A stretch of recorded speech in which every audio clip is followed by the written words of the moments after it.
ஸ்ரீ சந்தனமாரியம்மன் ஊஞ்சல் உற்சவம் 108 கிலோ பழங்களால் அலங்கார தோரணம். ராமநாதபுரம் மாவட்டம் கமுதி அருகே ராமசாமிப்பட்டியில் அமைந்துள்ளது அருள்மிகு ஸ்ரீ சந்தனமாரியம்மன் திருக்கோவில். இந்த ஆலயத்தில் வருடாந்திர வைகாசி பொங்கல் திருவிழாவை முன்னிட்டு முக்கிய நிகழ்ச்சியாக 10ஆம் நாள் உற்சவத்தில் சந்தனமாரியம்மன் ஊஞ்சல் உற்சவம் வெகு விமர்சையாக நடைபெற்றது.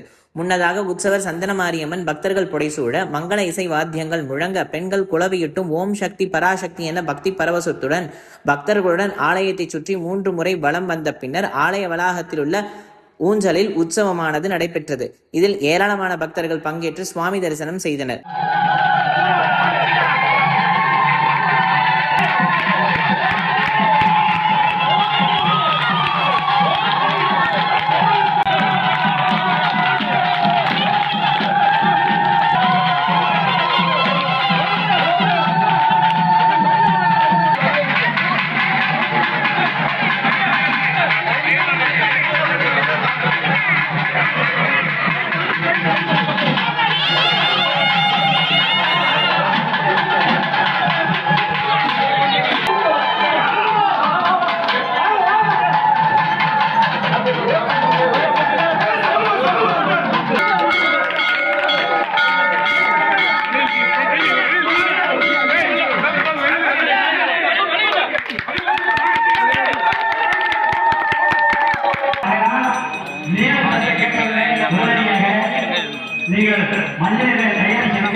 நிறைவாக 108 கிலோ எடை அளவிலான பழங்களால் பல வகைகளுடன் அலங்காரங்கள் செய்யப்பட்டு மூலவர் சந்தனமாரியம்மனுக்கு சிறப்பு பூஜைகளும் அபிஷேகமும் பஞ்சமுக கற்பூர ஹாரத்தியும் நடைபெற்றது.